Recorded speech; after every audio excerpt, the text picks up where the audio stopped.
Tina, how did you navigate the challenging transition from an individual contributor to becoming a manager? I know that's a tricky transition. And what advice might you have for those trying to make that same shift or transition? Well, I have to admit, Anthony, at first, it wasn't really smooth. Part of the problem when you're an individual contributor is that you are in a very technical field, you are controlling the time in your work product, and when you become a manager, you lose some of that control. And engineers are very much, we want control of everything. The transition from technical work to leadership in the architecture, engineering, and construction industry is one of the most difficult transitions that any professional will have to make. And in today's episode, I have with me Tina Heath. Tina is a licensed professional engineer. She's also a senior technical client manager at T&M Associates.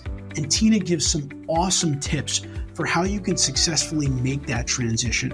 And a big part of it is putting yourself in the shoes of those that you're managing, which is very difficult to do.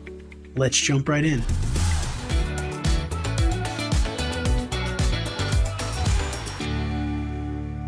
All right, now I'd like to welcome our guest onto the show for today. Tina Heath is a licensed professional engineer. She's a senior technical client manager at T&M Associates. Tina, welcome to the show. Thank you. Happy to be here. So, Tina, just to get us started off, share a little bit about yourself and your career journey at T&M Associates. Well, I'm a chemical engineer from UC Berkeley. I worked about 13 years in a refinery and then 15 years in a district heating and cooling energy plant in that world. So I had a lot of industry background before coming to T&M. Been here for about 5 years, and it's fun to be on the other side of the table, shall we say, being the consultant to the clients versus being on the client side. Yeah, I'm sure that's great. I'm sure that really helps you to, provide a lot of value to the clients because you understand, obviously, their position, and what they're going through, which is great. So, Tina, how did you navigate the challenging transition from an individual contributor, a technical professional, contributing on a regular basis, to becoming a manager? I know that's a tricky transition. And what advice might you have for those trying to make that same shift or transition? Well, I have to admit, Anthony, at first, it wasn't really smooth. I think I hit most of the hurdles face first. It was just not really good. And part of the problem, I think, when you're an individual contributor is that you are in a very technical field. You are controlling the time in your work product and the budget and all these things. And when you become a manager, you lose some of that control. And engineers are very much, we want control of everything. And Sure. what I didn't understand at the time is when I gave the information and here's the deadline and here's the data and I'm expecting you to do such and such. And it took them, for example, sets of these projects or these reports, 8 hours. It's like, that's crazy because it only took me 2 hours. What I'm not remembering is when I first did that report, well, it took me 8 hours, right? And the perspective is what I kept missing. I understood what I wanted. I wasn't paying attention to what their understanding and what they needed. And that was a really tough transition. But once I started to change my thinking, my perspective is from their point of view, things came and fell into place. But it's still, despite the fact that we're dealing with projects and budgets and designs and all these things, all these numbers, I'm only really dealing with people. And a new manager, newly minted managers, need to take a step back and to think of it like that. It's not me teaching anybody. It's them learning, right? Although those sentences are close, they're not exactly the same thing. And having that strong perspective of you take yourself back and just think about them from their point of view helps greatly. Yeah, that's great. And first of all, I think the first thing I'll say is you're not the first engineer that has said that hasn't been a smooth transition from technical professional to a manager or a leader. I think that that's a challenge for all of us because, like you said, we start in the trenches doing reports and doing calculations ourselves, and then we don't really know how to do anything else. But I really like what you said about, we have to, again, put ourselves back into the seat of the person that we're leading and managing and think about where they're at in their career and where they're at in their knowledge base at this point, or else, we're going to say, hey, I can do it quicker. And really, we do a lot of training around like delegation for technical professionals. And I think the killer phrase is it's quicker and easier to do it myself. Yeah, which is really a big pitfall. And in the very beginning, I knew that was a pitfall. So my first thought was to provide them with more data and more incentive to just keep going instead of taking the step back and thinking, the whole idea of teaching a person to fish, they were able to eat for the lifetime, giving them a fish for one day, that's only one day. So there are times where I needed to understand the data. I understand the data. Do they understand the data? Do they require a bit more hand-holding, for the lack of a better term, to help them through the project? It requires, especially in the beginning, for all managers, more of my time to do the checking in, the asking additional questions. Do you understand? Do you need, hey, have you thought about this type of thing, to help them along? And it's important, and it's going to be not only beneficial for, of course, that project, but, of course, in future projects. But there are times where you get to a point where you just need to kind of jump in and help out some and take some things off of their plate. And that helps actually in a couple of different ways, because it isn't, I thought at first, now I'm going to be pulling things away, they're going to be resentful or so forth. It turns out that when you do it in the right timing and in the right tone, in the right way, right, of helping them versus, oh my gosh, you can't do anything yourself, tone, that relieves stress from them, right? You get the work done, it's done correctly, you're double checking everything. The client gets their product sooner, and your employee gets a little less stress, and it's more of a smoother transition. It also teaches the staff that they can ask questions, right? That they know that when they come up with, towards a hurdle or something that's happening, that they are allowed to ask questions, and it's totally okay. You need to, really make sure that they feel comfortable, and everyone acknowledges we're all human, we're learning, I'm still learning, everybody's still learning. But together, whatever the problem is or whatever the hurdle is, that it can be overcome. Yeah, I really like that philosophy a lot. And I think that what you're talking about is what I like to think about as like the balancing act of being a manager, which is you don't want to stand over someone's shoulder and watch them work, but you also don't want to say, I'll see you in 2 weeks. Right. So to your point, you kind of got to get a feel for each person of how much you need to jump in, when you need to help them, what kind of advice they need, what kind of help they need. And speaking to your last point, I really like the idea of they need to feel comfortable coming to you to ask questions, because a lot of times they're intimidated by their manager because you're busy and they don't want to bother you and they don't want to interrupt you. And they also are worried like that they're going to make a mistake. I know there's someone that I oversee here, and she said, well, what if I make a mistake? And I said, well, we'll fix it. Yeah. I mean, you know what I mean? Like there's no way you're going to go through life and not make mistakes. It's just, no one's perfect. So I think allowing them to understand that puts them at ease. Right. And there's going to be a much better relationship between you and them. And it'll make it easier for both parties. And going back to the analogy that you used earlier, which was also a good one, is, if you give someone a fish, they're good for a day, you teach them how to fish, they don't need you anymore. I think sometimes that's scary for leaders, right? Because the idea is like, they will still need you and they're still going to come to you for help, but they don't need you all the time. And like, that's the whole point, is to get them, to teach them, like you were saying before, it takes them 8 hours now. You don't want them to take it 8 hours forever. You want to help them until they get better and they'll get faster. Right. So I think some of it's mental as a manager and a leader, we need to, like you said, we want to control stuff, but Yes. we have to learn how to let go of some of it as they get better. I think the manager also needs to look at a bigger picture of this is just one project. You're going to have 12 that you still need to do. Right. Right. And the company still needs you. You're not going to be obsolete. You're going to still be needed. And then you'll be able to grow. So if you can get everybody to still using that same example, get their reports done within 2 hours, now we're able to grow and get more clients, more work. And now I'm giving them 4 projects, 2 hours each to cover their 8-hour day.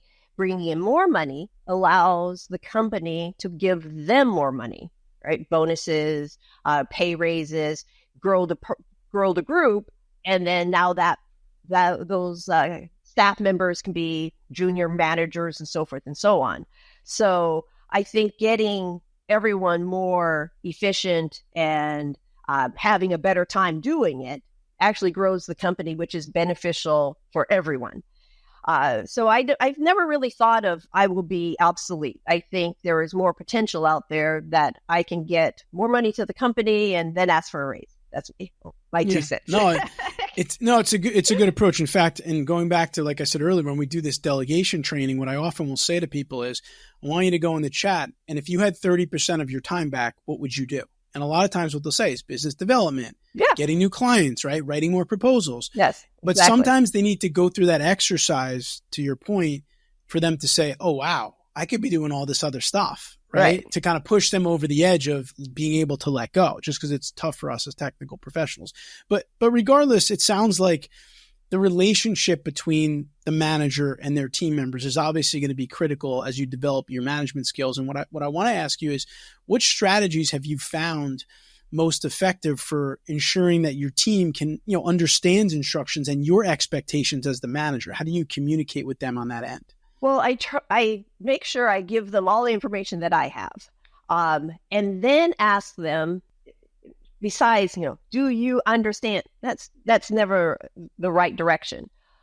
When going through this, can you see of any issues that we need to talk about? What do you think of the deadline? And having them now start the thought process. So then they're now communicating. Now I'm listening to see if they actually understood, and go through it that way.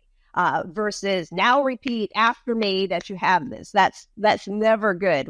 We're not teaching 5th graders here. We're all professionals, and every so often, which is great, why I would also do it, is that they come up with an idea that none of us have thought about. Right. That's great. Okay. Right. They bring something to the table. They always bring something to the table. Sometimes we don't need it on the table, but we still want them to bring it, because if they don't bring it to the table, how are we going to, use that as, take advantage of that as a company, as a team? So me asking them where they think positives and the negatives and the hurdles are, gets them thinking. They come up with some great ideas. I get confirmation that they actually understand, and gives them a sense of responsibility, authority, ownership, which is still true. I mean, I'm not lying to them. We need them to do their work. We want them to own it. But asking these kind of a little bit more open-ended questions shows that we value their input, and that kind of seals it a little bit more for them. Yeah, okay. Yeah, this is part of my project. I can go for it. So yeah, I like that. You're building their confidence up. Yes, but they do bring something to the table. I'm not lying. Oh, for sure. No, I think that's really important, because I think if we as managers, as leaders, assume that we know how to do it better than our team all the time, we're in for a lot of trouble because number one, we probably don't, quite frankly. Yes, but number two, they know things that we don't know, new software, new innovative stuff, different ideas. They worked at a different company. They learned something in school, right? So I think you're only doing justice to your clients and to the end users if you're getting input from everyone and trying to develop the best possible product or service that you have. Right. But you're also, to the point of your question, you're hearing if they actually understand, right? Understand where the project is going. one of the things I think managers forget is that we start this project and it goes along, and through maybe senior staff meetings or something, there's a change in a project, a direction, of monies, whatever it is. But you don't communicate that back to the staff, right? They get their initial marching orders, but you need to circle back to them besides going, do you understand, how's it going? Have you hit certain milestones? To give them information about the more general picture. So they are in that loop. Sometimes you give them the marching orders and then we never get back to them and they're blindsided on, what do you mean I have 1 month less? Oh yeah, didn't we tell you? Or what do you mean I have 2 more months of work? Oh yeah, didn't we tell you? We're putting a second building in, So I think it's important for the managers and the manager's responsibility to keep that communication loop going. Yeah, that's a great point. In fact, when we do PM training at EMI, we like to use this analogy that you just reminded me of, which we say is your scope on your project is kind of like a fence around the project, right? Everything that we're responsible for is inside the fence and everything we're not is outside the fence. The problem is if the fence moves and you don't tell your team, how do they know if they're inside or outside the fence, right? Exactly. So we just got more work, but we didn't tell them we had more work, or the client just said, we're not going to do that part of the site anymore right now. We're putting it on hold, but they don't know that. So I do think that the back and forth, number one, allows you to make sure that they understand your expectations, but also when you get into that habit, it allows you to communicate with them on a regular basis throughout your projects and update them, because they can only do what you tell them to do and they don't have any other information outside of that. Exactly. Which is important. So let me ask you a little bit about feedback. How does pausing and kind of asking for feedback from your team impact their problem-solving skills and even their performance overall? I think the art of the pause, the art of you physically not doing any type of weird face or voicing, the first thing that pops in your head is bad. We're all humans, and what we need for them is to hear them out, not to come out and say, well, what's happening and why are you so late? And, attacking them. And, you get into like this deficit in the world of communication. So it's the pause. Let's hear something else, especially when it's going where you're thinking it's kind of going a little bit awry here. We need to kind of pull it back. Let's hear what they have to say, right? We need that feedback. And then you can still your face, and then go ahead. Don't make any weird faces and so forth, and get information back to them. Then they're more open to hearing hey, we're going to need to kind of do this a little bit faster, or perhaps I can help you with this portion so the project is still move. So the feedback is always be quiet first, just listen, and then hear what they have to say, and then try to gently steer the project or their work product somewhere else. Yeah. So, but if you come in and attack or have the face that's, thinking, God, that was a stupid thing for them to say, their feedback is going to be short. It's going to be incomplete. They're going to give you the 2 words, oh yeah, it's fine, and then get out. Right. So it's very important to, bring this kind of open, welcoming energy to all feedback and project update meetings. So it's important, especially when you're going to have to kind of tweak it and tweak them a bit. Yeah.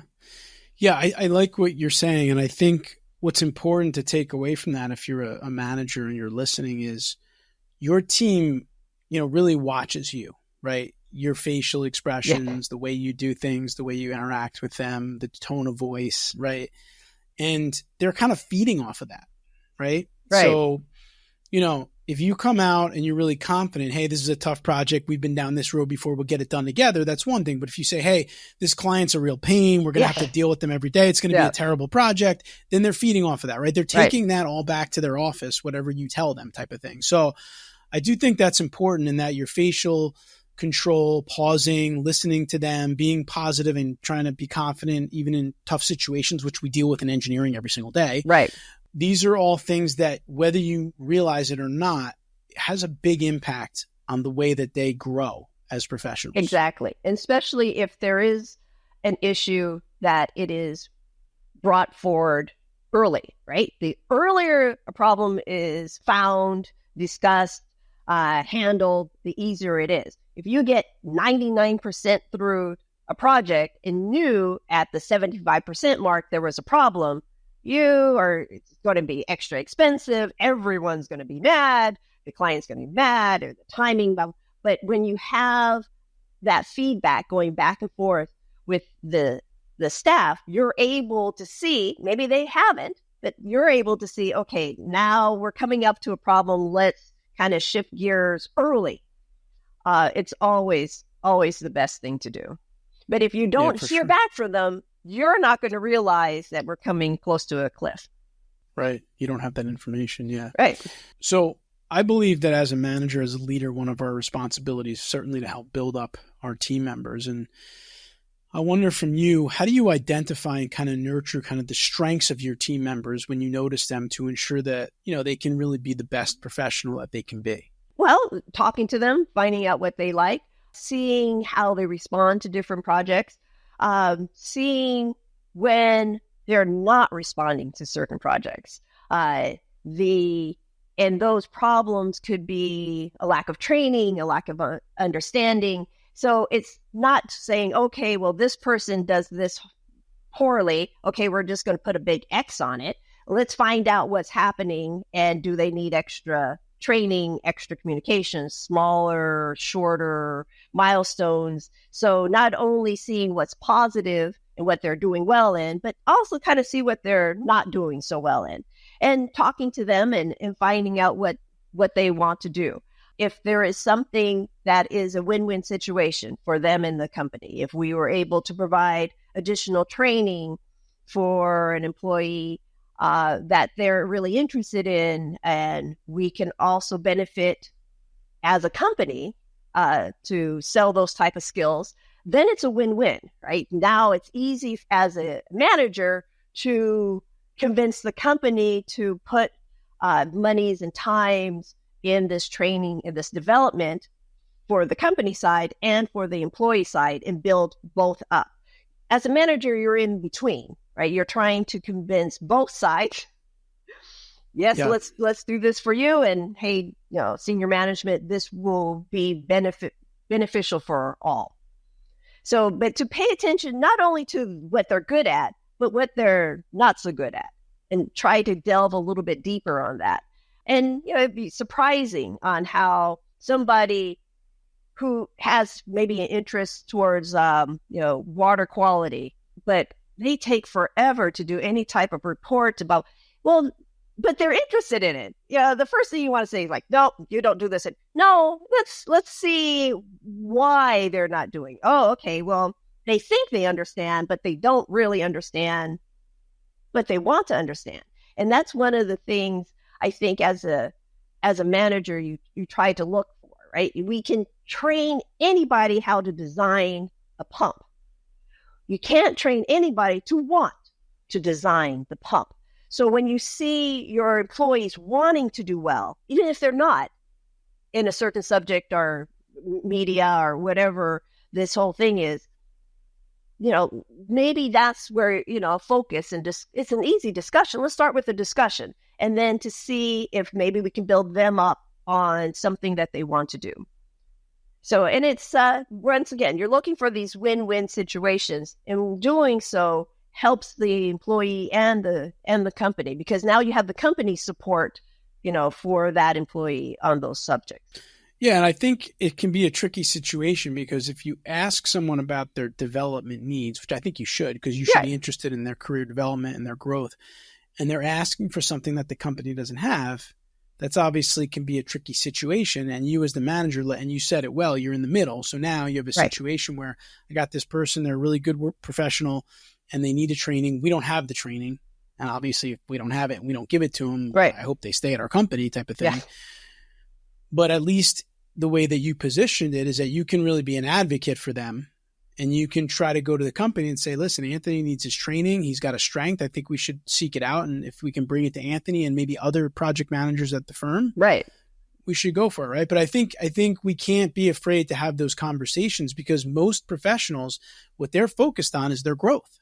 Right. And as they should be, right? At the end of the day, it should be. But win-win situations can be found. Yeah, for sure. I mean, we're an engineering company. If they want to do something with nuclear fission, that's not us, right? Then that employee is not for us anyway. Even if they decide to go off somewhere to do nuclear fission, we weren't going to keep that person anyway. But if there's something that can be beneficial to both sides, then the manager should be an advocate. Yeah. And like you said, you're probably going to help the company, because if one person wants it, there's probably other people that want it. And if they roll it out, that's helpful for them in other ways, recruiting, retention, et cetera. So, there's lots of opportunities that can come about. And kind of along similar lines, but a lot of times addressing the elephant in the room, if you will, is something that a lot of leaders struggle with. So how do you approach these difficult conversations, and what impact have you maybe seen from addressing them head on, which I know can be tough to do? Well, my personality has always been charge forward, right? So, and sometimes that doesn't work as well. But being when I was a new manager, especially, what I didn't realize is a couple things about elephants in the room. First, if it's really an elephant in the room and you ignore it, it's going to fester, right? It's just going to grow. Second, which really surprised me, is that the elephant in the room size is different for different people. Something I think would be kind of small and insignificant or whatever is huge for these other people, right? And I never really paid attention to that at first, that the elephant size is just really important. And that approaching the elephant, that's my third item, isn't always charge forward, although I have to restrain, kind of hold myself back. That's what I want to do. So, but it always needs to be acknowledged. So some of the techniques I've used, if we're all the players are in the room and we're working on some type of meeting on a project, we get through the meeting first, right? Get the work done first. And then it's either approach the elephant. Okay, I've heard blah, blah, blah, blah, blah. Let's talk about it. Or at least acknowledge the elephant, right? On Wednesday's meeting, let's also talk about this. That allows everyone, especially those that are maybe a little bit more emotional, to go, okay, she's going to finally talk about it, and get them, a day or two later to then talk about it, right? Especially if it's an emotional topic, we are going to address this, on Wednesday. So everyone realizes it. Everyone can get their emotions in check at least a little bit more. And then on Wednesday, that should be the first topic, right? You brought up the topic of the elephant. Wednesday's meeting should be the first topic. Another way to approach it is to pull somebody aside, right? This is more of a private communication of, hey, I'm just about to go and grab a cup of coffee. Do you want something to drink also? Let's, especially if you can get out, right? Let's go across the street. Yeah, let's go across the street to Starbucks. And, hey, I've heard this. Another thing I found about approaching the elephant, there's been a couple of times where somebody's been very aggressive at work and combative, and it's like, what the heck is going on? Is it something, blah, blah, blah, blah, blah. Had nothing to do with work. It had something to do with the home life. And once we kind of, we didn't get any details, but once we kind of knew that was the problem, everybody else was like, oh, okay, right? Yeah, okay. So it was an elephant, but never occurred to me without talking to her that it was nothing to do with work. It had something to do with her, though, and it's important. And which was, there's some flexibility we could do at work that actually relieved a little bit more stress and a little bit more time that she can handle whatever was happening. And that reduced the elephant in the room. But everybody was like, why is she doing, all this craziness? So that's the different strategies, right? To realize, and I think one of the most important thing is that the elephant size is different for different people. Same elephant, but from their perspective, it's smaller, it's bigger, it's whatever. And being the manager, it's all about their perspective. Even though I thought, those few of those elephants were small. Sometimes I thought the elephant was gigantic and everyone thought I was crazy. But it's from their perspective. It's like, okay, Tina, maybe I can calm down about whatever this is, right? Everybody else is like, that's tiny. Like, okay, maybe it's me that I need to kind of back off. But for the manager to understand, elephants will always fester if you're not addressed somehow, some way, and take a look at it from their point of view. It's easier to find the right strategy to work on it. Yeah. No, that's great. I mean, I think what you said, right? Figure out the size of the elephant for each person, because you may think it's big and they may think it's small, and also find out the origin of that elephant. Like you said, if it's something that's bothering them at home, which caused it, then maybe you need to talk to them and help them out with that, or change something up and give them flexibility, but not just saying there's a big elephant, I need to plow through this. Like you said, you got to really come at it and think about it from the different parties' perspectives, which is great. And listen, if you're a manager in the AEC world, you're going to deal with elephants on a regular basis. So you better take Tina's advice and think about the size and work through it. Yeah. It's all dealing with humans, right? At the end of the day, no matter how many numbers you put down on that report, it's just humans. That's what it is. Yeah, for sure. I know when we do our project management training, I always tell people the biggest misnomer about project management is the word people's not in the term, right? Yeah. Because like project management, people think scope, schedule, budget. Right. Yeah, fine. But how do you deal with those things if you don't know how to interact with people? Right. Yeah, exactly. And so the same thing goes with management and leadership. It's all about people. So Tina, on that note, is there any final piece of advice that you want to share with architecture, engineering, construction, technical professionals that are looking to advance their careers and, grow as strong managers and leaders? I think the first thing is you need to have a strong foundation. You need to know the work. Right? You need to know the processes. You need to understand how to learn the processes. You need to know what the agencies are expecting, what the parts of a project that you're dealing with as an individual. You need to be really strong and have a strong foundation. And then when you move into management, you're going to be able to help recognize if the staff needs more training because they're missing something, if the client needs more communications, and then help your staff with that communications because something's being missed or something is there's a lack of data, there's a lack of them asking the right questions during a project. And if you're not strong technically, then you are doing them a disservice on when you're guiding them, right? You need to know what's going on. You need to understand that, building that wall shouldn't cost $45,000. That doesn't make any sense. So you need to have a strong foundation. And with that, technically, you're going to help your people.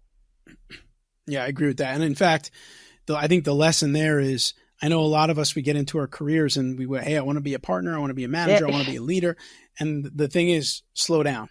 Right. Because you need to learn the technical background and get a good technical base, to Tina's point, so that when it is time to manage, it's going to be much easier to connect with those people, understand what they're going through and understand the projects, and even still talk to the clients about the technical side of it. And so you'll get there, but definitely an important part of the journey is to be a sponge, I like to say, and take in all the technical stuff and learn that. And that's just going to make you a better manager and a better leader. And then the last point is that you're dealing with people. Yeah. Sometimes people are wacky. That's and there's no equation. I like to tell people there's no equation for people like there is for engineering problems. You can't plug a certain number and hit equals. But you cannot. But that's okay. It makes it fun. Besides the numbers, because we all love numbers. That people element makes it fun. Yeah, and I think, Tina, a lot of what you talked about today are ways that you can interact effectively with people. I think you gave us a lot of good lessons for that. So Once again, Tina Heath, T&M Associates. Tina, I want to thank you so much for spending some time with us here on the podcast, and I really appreciate it. You gave us a lot of good takeaways. Thank you, Anthony. It was fun. Thank you. I hope you enjoyed my conversation with Tina. She was awesome. She had so many good practical pieces of advice. And like I said at the beginning, this is the most difficult transition one can make in the engineering world. And following some of Tina's tips can help you make it successfully. If you enjoyed the video, please subscribe to our channel here. We do put out videos like this on a weekly basis to help technical professionals become better managers and leaders. I'll see you next week.